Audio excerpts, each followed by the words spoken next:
നാളിതുവരെ നടന്ന വിശ്വാസത്തിൽ നിന്നും വ്യതിചലിച്ച് ഒരു സത്യത്തിൻ്റെ പാത തിരഞ്ഞെടുത്ത് ഒരു കുടുംബജീവിതം നയിച്ചു വരുമ്പോൾ സ്വാഭാവികമായിട്ടും ഇത്തിരിയൊക്കെ ചോദ്യങ്ങൾ, അതിശയങ്ങൾ, മുഖം ചുളിക്കലൊക്കെ ഉണ്ടാകാം. ബന്ധുക്കളുടെ ഇടയിലും സുഹൃത്തുക്കളുടെ ഇടയിലും പരിചയക്കാരുടെ ഇടയിലുമൊക്കെ. അവിടെയൊക്കെ എനിക്കൊരു ബോധ്യമുണ്ടായിരുന്നു. കാരണം ഞാൻ ജീവിക്കുന്ന ദൈവത്തിൻ്റെ സാക്ഷിയായി മാറുന്നു, അല്ലെങ്കിൽ ദാസനായി ഞാൻ മാറിയിരിക്കുന്നു. കാരണം എന്നെ വിളിച്ചത് കർത്താവായ യേശു ക്രിസ്തുവാണ്. ഇല്ലായ്മകൾ എന്നെ വല്ലാതെ ഞെരുക്കിയിരുന്നു. സ്നേഹക്കുറവും, ആവശ്യത്തിന് ഭക്ഷണം കിട്ടാത്തതും, ആവശ്യത്തിന് വസ്ത്രം ലഭിക്കാത്തതുമായ ഒരു ബാല്യത്തിൽ ഒത്തിരിയേറെ അപകർഷതാബോധമുള്ള ഒരു വിദ്യാർത്ഥിയായിട്ടാണ് ഞാൻ സ്കൂൾ പഠനത്തിലൂടെ മുന്നേറിയത്. 10ാം ക്ലാസ് പാസ്സായതിന് ശേഷം എനിക്ക് മുകളിലോട്ട് പഠിക്കണം എന്നുള്ള ആഗ്രഹം ഉണ്ടായിരുന്നു. പക്ഷേ എന്നെ സഹായിക്കുവാനുള്ള ഒരു അവസ്ഥയിലായിരുന്നില്ല എൻ്റെ കുടുംബാംഗങ്ങൾ. അപ്പോൾ പിന്നെ എനിക്ക് ചെയ്യാൻ പറ്റിയത്, എൻ്റെ തന്നെ ബുദ്ധിയിൽ ഞാൻ ചെയ്തത്, കുട്ടികൾക്ക് ട്യൂഷൻ കൊടുത്തുകൊണ്ട് അതിനുള്ള സമ്പത്ത് കണ്ടെത്തി ഉന്നത പഠനം മുന്നോട്ട് കൊണ്ടുപോകുക എന്നുള്ളതായിരുന്നു. ആ കൂട്ടത്തിൽ എൻ്റെ പല അധ്യാപകരും എനിക്ക് സാമ്പത്തിക സഹായം തന്ന് സഹായിക്കുക പോലും ചെയ്തു. അങ്ങനെ ഞാൻ പ്രീ ഡിഗ്രിയും അത് കഴിഞ്ഞ് ഡിഗ്രിയും പാസ്സായി. പിന്നെ മുന്നോട്ട് പോകാൻ സാധ്യത വളരെ ബുദ്ധിമുട്ടാണെന്ന് കണ്ടപ്പോൾ ഞാൻ വീണ്ടും ഒരു ഫർദർ സ്റ്റഡി, ഒരു PG ഒന്നും വേണ്ട എന്ന് വെച്ചിട്ട് ഞാൻ ഏതെങ്കിലും ഒരു ജോലി കണ്ടെത്തുവാനുള്ള ഒരു പരിശ്രമത്തിലേക്ക് തുടങ്ങി. അപ്രതീക്ഷിതമായിട്ട് സെക്രട്ടേറിയറ്റിൽ എഴുതിയിരുന്ന ടെസ്റ്റിന് എനിക്ക് അനുകൂലമായ ഒരു സെലക്ഷൻ വന്നതായിട്ട് ഞാൻ അറിഞ്ഞു. 24ാമത്തെ വയസ്സിലാണ് ഞാൻ വിവാഹിതനാകുന്നത്. എനിക്ക് വളരെ ഇഷ്ടപ്പെട്ട ഒരു പെൺകുട്ടിയെ ഞാൻ തിരഞ്ഞെടുക്കുകയായിരുന്നു. ആ വിവാഹം പൂർത്തിയായപ്പോൾ എൻ്റെ ഭവനത്തിലേക്ക് വന്ന ജീവിത പങ്കാളി പെട്ടെന്ന് എൻ്റെ ജീവിതത്തിൽ 2 അത്ഭുതങ്ങൾ കാണിച്ചു എന്ന് ഞാൻ പറയും. ഒന്നാമതായിട്ട് അക്രൈസ്തവ സാഹചര്യങ്ങളിൽ നിന്ന് വന്ന കുട്ടി ഒരു പരിശുദ്ധ കന്യാമറിയത്തിൻ്റെ ഒരു ചില്ലിട്ട ചിത്രം കൊണ്ടുവന്നു എന്നുള്ളതാണ് ആദ്യത്തെ എന്നെ അതിശയപ്പെടുത്തിയ ഒരു കാര്യം. മറ്റൊന്ന്, ഏതാനും ദിവസങ്ങൾ കഴിഞ്ഞപ്പോൾ ജീവിത പങ്കാളിക്ക് ഒരു രോഗം, എപ്പിലെപ്സിയുടെ ഒരു അസ്വസ്ഥതയുണ്ട് എന്ന് ഞാൻ മനസ്സിലാക്കി. അതും ഒരു അതിശയമായിരുന്നു. അതിന് എന്ത് ചെയ്യണമെന്ന് ഞാൻ അതിശയിച്ച് വിഷമിച്ചിരുന്നിട്ട് പിന്നെ ഞാൻ ശരിക്കും ഡോക്ടേഴ്സിൻ്റെ അടുത്തേക്ക് ഓടി. ഫലം കിട്ടാതെ വന്നപ്പോൾ അത് കഴിഞ്ഞിട്ട് പിന്നെ ഈ ദൈവീയമായ ഒരു ഇടപെടലായിരിക്കും ഇതിന് പരിഹാരമെന്ന് ഓർത്ത് ഞാൻ പല സ്ഥലങ്ങളിലും ഇതിനു വേണ്ടി പരിഹാരാർത്ഥം ഓടാൻ തുടങ്ങി. അക്രൈസ്തവനായിരുന്ന എനിക്ക് എൻ്റെ മുന്നിൽ അന്ന് കണ്ട വഴികളെല്ലാം ഉപയോഗിക്കാനായിട്ട് അതുവഴി നടക്കുവാൻ തീരുമാനിച്ചു. അതനുസരിച്ച് എവിടെയൊക്കെ ആശ്വാസം കിട്ടുമെന്ന് ഞാൻ വിചാരിച്ചുവോ, ആരൊക്കെ എനിക്ക് സൂചനകൾ തന്നുവോ, ആ സ്ഥലങ്ങളിലെല്ലാം ഞാൻ പോകാനായിട്ട് തുടങ്ങി. കാരണം ഒരു ദൈവീയ ഇടപെടലിലൂടെ എൻ്റെ ജീവിത പങ്കാളിക്ക് ആശ്വാസം കിട്ടണം. അതാണ് എൻ്റെ ഒന്നാമത്തെ പരിഗണനയായിരുന്നത്. അതിൻ്റെ ഭാഗമായിട്ട് കേരളത്തിൻ്റെ വിവിധ ഭാഗങ്ങളിലുള്ള ആരാധനാലയങ്ങളിൽ അല്ലെങ്കിൽ നേർച്ച കാഴ്ചകൾ കൊടുക്കുവാനായിട്ട്, അല്ലെങ്കിൽ അത്ഭുതങ്ങൾ നടക്കുന്നു എന്ന് പറയുന്ന സ്ഥലങ്ങളിലൊക്കെ അത് കഴിഞ്ഞിട്ട് കർണാടക, തമിഴ്നാടിൻ്റെ ഭാഗങ്ങളൊക്കെ സ്ഥിരം സന്ദർശകനായിട്ട് ഞാൻ മാറി. ധാരാളം സമ്പത്ത് ചിലവാക്കി ഒരു റെഗുലറായിട്ട് തന്നെ ഞാൻ ഈ കാര്യങ്ങൾ ഇന്ന് നാളെ ഫലം കിട്ടും, മറ്റന്നാൾ കിട്ടും, പിന്നെ കിട്ടും എന്നുള്ള ഫലത്തിൽ അങ്ങനെ അലയാനായിട്ട് തുടങ്ങി. പക്ഷേ എനിക്ക് എങ്ങും ഒരാശ്വാസം കണ്ടെത്താൻ പറ്റിയില്ല. ഭാര്യയുടെ രോഗസൗഖ്യത്തിന് വേണ്ടിയുള്ള പരിശ്രമങ്ങളും ഓട്ടങ്ങളും അലച്ചിലുകളും വളരെയേറെ ക്ലേശകരമായിരുന്നു. സാമ്പത്തികമായിട്ട് ഞാൻ വളരെയേറെ ഞെരുങ്ങി. കാരണം വേറെ വരുമാന മാർഗ്ഗങ്ങളൊന്നുമില്ല. കുട്ടികളെ വളർത്തണം, വാടക വീട്ടിൽ താമസം, ധാരാളം ബുദ്ധിമുട്ടുകളായി, മനക്ലേശമായി. ആ സാഹചര്യങ്ങൾ, അലച്ചിലുകൾ വർദ്ധിച്ച് വന്നപ്പോൾ ഞാൻ ഒരു കാര്യം കൂടെ കണ്ടെത്തി. ഞാനൊരു രോഗിയായി മാറിയിരിക്കുന്നു. ഞാനൊരു ഹൃദ്രോഗിയായി മാറിയിരിക്കുന്നു. എനിക്ക് വാഹനം ഓടിക്കുവാൻ കഴിയുന്നില്ല, നടക്കാൻ പറ്റുന്നില്ല.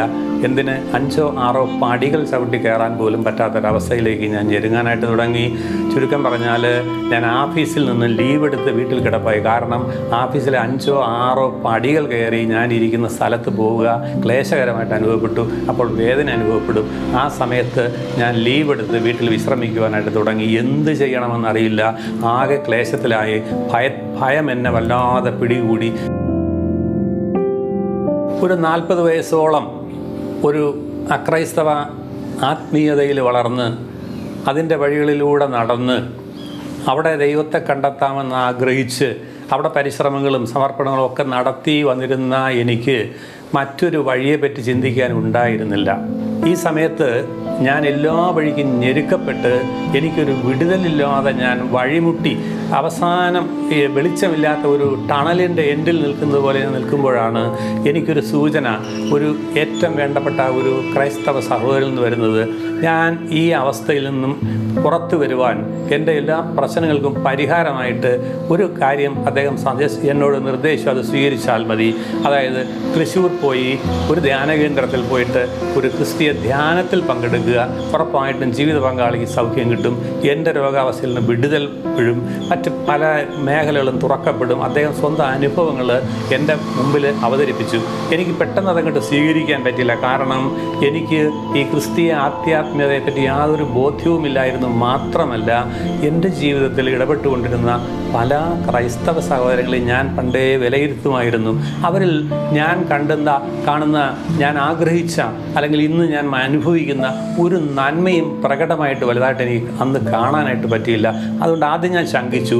എങ്കിലും ഒരു അവസാനത്തെ ഒരു കച്ചിത്തുരുമ്പ് എന്ന നിലയ്ക്ക് ഞാൻ ആ നിർദ്ദേശത്തെ സ്വീകരിക്കുകയും അങ്ങനെ ഒരു യാത്രയ്ക്ക് ഞാൻ സന്നദ്ധനാകുകയും ചെയ്യുകയായിരുന്നു. ഡിവൈൻ ധ്യാന കേന്ദ്രത്തിൽ നിന്നും ഞാൻ ആനന്ദത്തോടെ പടിയിറങ്ങിയെന്ന് പറയാൻ കാരണമുണ്ട്. എനിക്ക് അവിടെ വെച്ചൊരു അത്ഭുതകരമായ ഒരു ദൈവിക ഇടപെടൽ ഉണ്ടായി. എന്നാൽ ഈ ദിവസങ്ങളിൽ ഞാൻ അവിടെ ഒരു ടോക്ക് കേട്ടുകൊണ്ടിരിക്കവേ അത് നയിച്ചിരുന്ന ഒരു വൈദികൻ ടോക്കിൻ്റെ അവസാനത്ത് ധാരാളം പേർക്ക് രോഗസൗഖ്യങ്ങൾ കർത്താവ് വർഷിക്കുന്നു എന്ന് പറഞ്ഞിട്ട് ഹൃദ്രോഗവുമായി ബന്ധപ്പെട്ട് ചില സൗഖ്യങ്ങൾ പേര് വെളിപ്പെടുത്തിക്കൊണ്ട് പറയുകയുണ്ടായി. അതിൽ വിജയകുമാർ എന്നുള്ള പേര് അതിലുണ്ടായിരുന്നു. അത് ഞാൻ തന്നെ എന്ന് ഞാൻ പെട്ടെന്ന് ഒരു ബോധ്യത്തിലേക്ക് തിരിച്ചു വന്നു. കാരണം അനേകം വിജയകുമാർ ഉണ്ടാകാം, പക്ഷെ അത് ഞാൻ തന്നെ എന്ന് എൻ്റെ ആത്മാവിൽ ഒരു ബോധ്യം അങ്ങോട്ട് ഉറയ്ക്കുകയായിരുന്നു. അത് ആ ദിവസം തന്നെ സായാഹ്നത്തിൽ ഇത് ഞാൻ തന്നെയാണോ എന്ന് ഉറപ്പാക്കണമെന്ന് എനിക്കൊരു ബോധ്യം. സ്വന്തം ആരോടും ആലോചിച്ചില്ല, സ്വന്തം നിലയ്ക്ക് ഞാൻ അവിടെ പണി തീർന്ന് കിടന്ന ഒരു ഉയരമുള്ള കെട്ടിടത്തിൻ്റെ അടുത്തേക്ക് പോയി. അവിടെ ആരും ഉണ്ടായിരുന്നില്ല. അതിൻ്റെ പടിക്കെട്ടുകൾ ഒന്നൊന്നായിട്ട് ഞാൻ കയറുവാൻ തുടങ്ങി. എനിക്ക് ഒറ്റ കാര്യം ഉറപ്പാണ്, 5 or 6 അല്ലെങ്കിൽ 10 പടികൾ കയറിയാൽ ഞാൻ കുഴഞ്ഞു പോകും, എൻ്റെ വേദന ആരംഭിക്കുമെന്നോ ആണെങ്കിൽ എനിക്ക് കഴിയുകയില്ല. എന്നാൽ ഞാൻ ഈ കെട്ടിടത്തിൻ്റെ 1ാമത്തെയും 2ാമത്തെയും നിലകൾ കടന്ന് 3ാമത്തെ നില, 4ാമത്തെ നില, 5ാമത്തെ നില കഴിഞ്ഞ് അതിൻ്റെ റൂഫിലേക്ക് കടന്നു കയറി. അവിടെ എത്തി എനിക്ക് എന്നെ തന്നെ നിയന്ത്രിക്കാനാകാത്ത ആനന്ദം കൊണ്ട് പൊട്ടിക്കരഞ്ഞു. ഞാൻ അവിടെ നിന്നുകൊണ്ട് കരങ്ങൾ ഉയർത്തി കർത്താവിനെ സ്തുതിക്കുവാനായിട്ട് തുടങ്ങി. ഞാൻ മാത്രമാണ് അവിടെ, അവരെ ആരും കേൾക്കുവാനില്ല. പക്ഷേ എൻ്റെ ആനന്ദത്തിൻ്റെ പൂർണ്ണതയിൽ ഞാൻ വളരെ നേരം കണ്ണീരോടെ കർത്താവിനെ സ്തുതിച്ച് ആരാധിച്ചു. കാരണം എനിക്ക് മനസ്സിലായി, എന്നെ വിളിച്ചവിടെ കൊണ്ടെത്തിച്ചവൻ മറ്റാരുമല്ല, എൻ്റെ സൃഷ്ടാവായ കർത്താവായ യേശു ക്രിസ്തുവാണ്. അവിടുന്ന് തന്നെ വ്യക്തിപരമായിട്ട് അറിയുന്നു. അവിടുന്ന് എനിക്ക് സൗഖ്യവും ആശ്വാസം തരുവാനായിട്ട് ആഗ്രഹിക്കുന്നു. മകനെ, നിന്നെ ഞാൻ സ്നേഹിക്കുന്നു എന്ന് പറയാനാണ് എന്നെ അവിടെ കൂട്ടിക്കൊണ്ടുപോയതെന്ന് എനിക്ക് മനസ്സിലായി. ആ സ്നേഹത്തിൻ്റെ തേവയിലും ആനന്ദത്തിലുമാണ് ഞാൻ ആ ധ്യാന കേന്ദ്രത്തിൽ നിന്ന് മടക്കയാത്ര ആരംഭിക്കുന്നത്. ആ യാത്രയിൽ ഞാൻ പറഞ്ഞു, കർത്താവേ, എനിക്ക് വിലപ്പെട്ട എന്തെങ്കിലും, എൻ്റെ ജീവിതത്തിൽ വിലപ്പെട്ട എന്തെങ്കിലും അങ്ങേക്കായി ഞാൻ സമർപ്പണം ചെയ്യാൻ ആഗ്രഹിക്കുന്നു. എന്താണ് എന്ന് ഞാൻ ഒരു നിമിഷം മനസ്സിൽ ഞാൻ ഒന്ന് ചിന്തിച്ച് നോക്കിയപ്പോൾ എനിക്ക് കിട്ടിയത് ഇതാണ്. കാരണം ഞാൻ അന്നൊരു എഴുത്തുകാരനാണ്. ചെറിയ അളവിൽ ഞാൻ മലയാളത്തിലും ഇംഗ്ലീഷിലുമൊക്കെ ഇത്തിരിയൊക്കെ എഴുതി തുടങ്ങിയ കാലങ്ങളാണ്.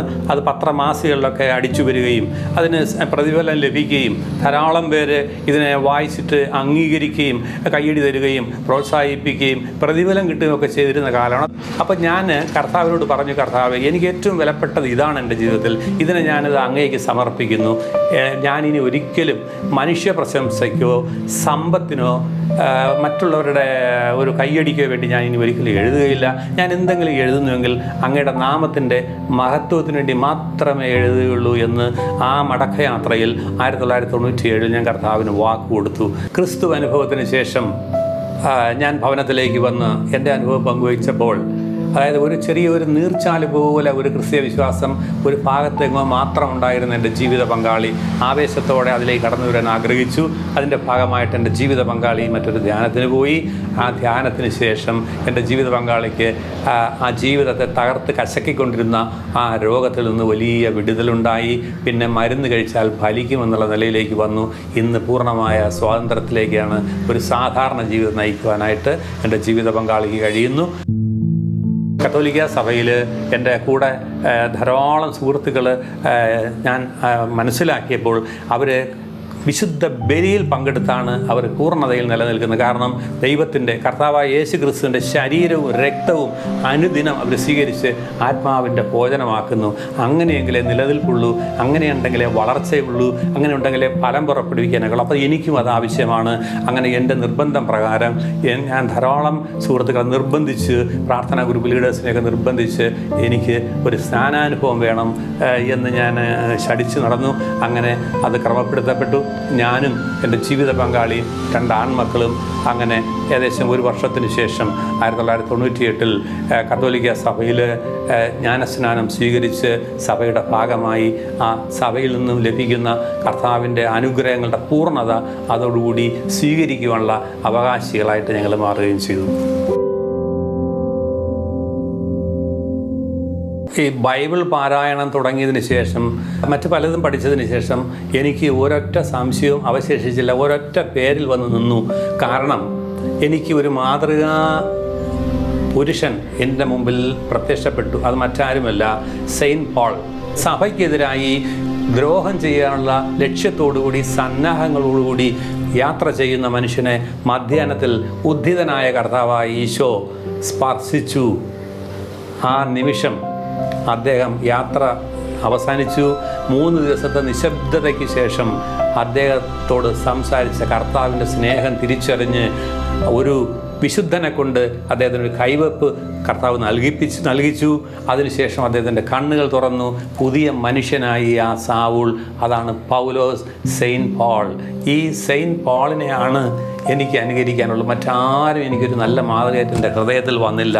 സെയിൻറ്റ് പോളിനെ ഞാൻ പിൻചെല്ലുന്നത് കൊണ്ട് അദ്ദേഹത്തിൻ്റെ പേര് ഞാൻ സ്വീകരിച്ചു. അങ്ങനെ എൻ്റെ പേര് പോൾ വിജയകുമാർ എന്നായി. വിശുദ്ധ ബൈബിൾ എൻ്റെ വിശ്വാസ ജീവിതത്തിന് തുടക്കം മുതൽ ഏകദേശം ഈ 1/4 നൂറ്റാണ്ട് വരുന്ന ഈ കാലഘട്ടം അത്രയും എന്നെ അത്ഭുതപ്പെടുത്തിക്കൊണ്ടിരിക്കുന്ന ഒരു ഗ്രന്ഥമാണ്. ഉൽപ്പത്തി പുസ്തകം മുതൽ വെളിപാട് പുസ്തകം വരെ നമ്മൾ എവിടെ നോക്കിയാലും അതെല്ലാം പോയി നിൽക്കുന്നത്, സൂചിപ്പിക്കുന്നത്, കാണിച്ചു തരുന്നത് യേശു ക്രിസ്തുവിനെയാണ്, ലോകരക്ഷകനെയാണ്, ജീവൻ്റെ ഉടയവനെയാണ്. ഈ കർത്താവിനെ പറ്റി നമ്മൾ എത്ര വായിച്ചാലും, വായനയെന്ന് ഞാൻ പറയില്ല, അത് പാരായണമാണ്. അത് പാരായണം ചെയ്യുന്തോറും അതിന് പുതിയ അടരുകൾ വരികയാണ്, പുതിയ ബോധ്യങ്ങൾ, പുതിയ ഉൾക്കാഴ്ചകൾ ഒക്കെ ഓരോ സാഹചര്യങ്ങളിൽ വെളിപ്പെട്ട് വരും. അപ്പോൾ എത്ര പഠിച്ചാലും അത് അവസാനിക്കുകയില്ല, എത്ര ധ്യാനിച്ചാലും പുതിയ പുതിയ കാര്യങ്ങൾ പൊങ്ങി വന്നുകൊണ്ടിരിക്കും. അപ്പോൾ അതുകൊണ്ട് തന്നെ ഈ പാരായണത്തിൽ ഒരിക്കലും എനിക്ക് കുറവ് വരുത്താൻ പറ്റുകയില്ല. സാറിൻ്റെ വചന വിചിന്തനങ്ങൾ വളരെ അർത്ഥവത്തായ രീതിയിലാണ്. ആ വചനവിചിന്തനം നമുക്ക് പറയാമല്ലോ, ആത്മാവിനാൽ പ്രചോദിതമായ ഒരു വിചിന്തനം എന്നതിനെ നമുക്ക് വിശേഷിപ്പിക്കാൻ സാധിക്കും. സാറ് വചനം വിചിന്തനം ചെയ്യുന്നത് കേട്ട് കഴിഞ്ഞാൽ ഒരു ഹിന്ദുമതത്തിൽ നിന്ന് കൺവേർട്ട് ചെയ്ത് ക്രിസ്തു മതത്തിലേക്ക് വന്നതാണ് എന്ന് നമുക്ക് അറിയാൻ സാധിക്കില്ല. കാരണം അത്രത്തോളം ആഴത്തിൽ സാറ് ബൈബിള് പഠിച്ചിട്ടുണ്ട്. ബൈബിളിലെ ഓരോ വാക്യങ്ങളും വളരെ വിശദമായിട്ട് മനസ്സിലാകുന്ന രീതിയിൽ, നമ്മുടെ ഹൃദയത്തിൽ പതിക്കുന്ന രീതിയിൽ വിശകലനം ചെയ്യാനായിട്ട് സാറിന് സാധിക്കുന്നുണ്ട്. 2007 ഞാൻ ജോലിയിൽ നിന്നും വിരമിക്കുന്നത്. സെക്രട്ടേറിയറ്റിലെ അഡീഷണൽ സെക്രട്ടറി എന്നുള്ള പോസ്റ്റായിരുന്നു. അത് കഴിഞ്ഞ് ഞാൻ വേണമെങ്കിൽ എനിക്ക് ധാരാളം സ്വകാര്യ മേഖലയിലോ മറ്റ് മേഖലയിലോ ഒക്കെ വീണ്ടും തുടർന്ന് ജോലി ചെയ്ത് കാശ് സമ്പാദിപ്പിക്കാമായിരുന്നു. പക്ഷേ എനിക്കതിനകത്തും താല്പര്യം, ധാരാളം ഓഫറുകൾ വന്നതാണ്. ഞാനതെല്ലാം അവസാനിപ്പിച്ചു. ക്രിസ്തീയ സഹോദരങ്ങളോട് യഥാർത്ഥ ക്രിസ്തീയ ജീവിതം എന്താണ് എന്ന് പറയാൻ തമ്പുരാൻ എന്നെ ഒരു ഉപകരണമാക്കിയിരിക്കുന്നു. അതിൻ്റെ ഭാഗമായിട്ട് എൻ്റെ ജീവിതത്തിൽ പലപ്പോഴും വന്ന നല്ല ആഴമായ ചിന്തകൾ, ബോധ്യങ്ങൾ, ബൈബിളിൽ ഞാൻ കണ്ടെത്തിയ വളരെ ഹൃദയസ്പർശിയായ സംഭവങ്ങൾ നിത്യജീവിതവുമായി സമ്മേളിപ്പിച്ച് ഞാൻ ലേഖനങ്ങൾ എഴുതാറുണ്ട്. ഞാൻ എല്ലാ മാസവും ജീവജാല മാസിക വായിക്കാറുണ്ട്. അദ്ദേഹത്തിലെ ജീവജാലയിൽ, കാരണം ആദ്യം നോക്കുന്നത് ശ്രീ വിജയകുമാറിൻ്റെ ആർട്ടിക്കിളുണ്ട്, വിജയകുമാറിൻ്റെ പടമുണ്ടെന്ന് നോക്കും, ആർട്ടിക്കിളുണ്ടെന്ന് നോക്കും. അത് ആദ്യം ഞാൻ വായിക്കും. കാരണം അത് ഞാനുമായിട്ടും പലപ്പോഴും ഞാൻ ബന്ധപ്പെട്ട സ്ഥാപനമായി പ്രവർത്തിച്ചിരുന്ന, ജോലി ചെയ്യുന്ന സ്ഥാപനമായിട്ടൊക്കെ പലപ്പോഴൊക്കെ ബന്ധപ്പെട്ടതായിരിക്കും. ആ ആർട്ടിക്കിളൊക്കെ നോക്കുകയാണെങ്കിൽ അതെല്ലാം നല്ല ആഴമായ ബോധ്യം, വളരെ സിമ്പിളാണ്. പക്ഷേ ആനുകാലികമായ സാറിൻ്റെ അനുഭവങ്ങളെ ചാലിച്ചുകൊണ്ട് അത് വളരെ മനോഹരമായിട്ട് വിശ്വാസം മറ്റുള്ളവരിലേക്ക് പകർന്നു കൊടുക്കത്തക്ക രീതിയിൽ സാറിൻ്റെ ആർട്ടിക്കിളൊക്കെ എഴുതി വളരെ മനോഹരമാക്കാറുണ്ട്. ഈ സ്നാന അനുഭവം എന്ന് പറഞ്ഞാൽ അതൊരു ചടങ്ങല്ലായിരുന്നു എൻ്റെ ജീവിതത്തിൽ. അതെൻ്റെ ആത്മാവിനെ സ്പർശിച്ച ഒരു അനുഭവമായിരുന്നു. അത് എനിക്ക് വാക്കുകളിൽ ഏതാനും നിമിഷങ്ങളിൽ ആരോടെങ്കിലും പറഞ്ഞാലൊക്കുകയില്ല. ആ അനുഭൂതി എന്തായിരുന്നുവെന്ന് ഞാൻ അക്ഷരങ്ങളിൽ കോറിയിട്ടതാണ് ഒരു സ്നാന അനുഭവം. ഒപ്പം കുറേ ചിന്തകൾ, ദൈവികമായ ചിന്തകൾ ബൈബിളിനെ അടിസ്ഥാനമാക്കിയിട്ട് നിത്യജീവിതവുമായിട്ട് കുടുംബജീവിതവുമായിട്ട് ബന്ധപ്പെട്ട് ഒത്തിരിയേറെ കാര്യങ്ങൾ വന്നു. അതെല്ലാം കുറേ ലേഖനങ്ങളായി അതിൻ്റെ ഒരു സമാഹാരമാണ് ഒരു സ്നാന അനുഭവവും ചില നുറുങ്ങുവട്ടങ്ങളും. അത് 2018 അത് പ്രസിദ്ധീകരിക്കാനായിട്ട് പറ്റി. അത് ധാരാളം പ്രിയപ്പെട്ട വായനക്കാരിൽ എത്തിയിട്ടുണ്ട്.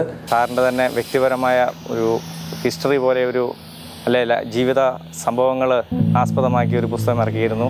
ആ പുസ്തകം വായിച്ചിരുന്നു.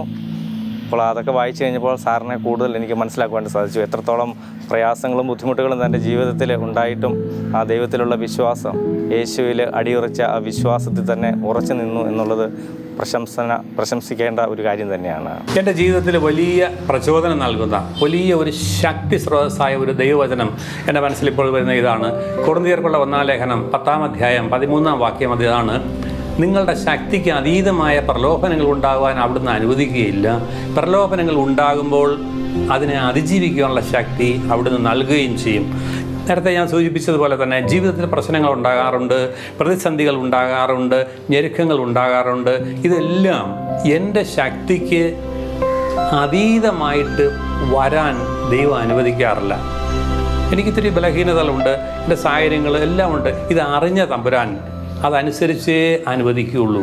ഇനി വന്ന പ്രലോഭനങ്ങൾ അതിജീവിക്കാനുള്ള ശക്തി, പ്രലോഭനം ഇല്ല എന്നല്ല, പ്രലോഭനങ്ങളെ അതിജീവിക്കാനുള്ള ശക്തി യഥാസമയം കർത്താവ് തരുന്ന അനുഭവം ഉണ്ട്. അപ്പോൾ അത് വലിയ ആനന്ദം നൽകുന്നൊരു കാര്യമാണ്. ഒന്നിനെപ്പറ്റി ആകുലപ്പെടേണ്ടതില്ല.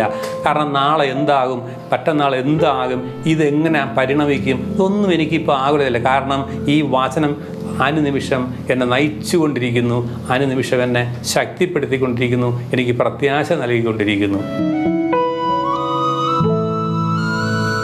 ക്രിസ്തീയ സമൂഹങ്ങളിൽ പലപ്പോഴും എന്നെ എൻ്റെ അനുഭവം പങ്കുവയ്ക്കാനായിട്ട് വിളിക്കുമ്പോൾ ഞാൻ എൻ്റെ പ്രിയപ്പെട്ട ക്രിസ്തീയ സഹോദരൻ കത്തോലിക്കരോട് പറയുന്ന ഒരു കാര്യമുണ്ട്.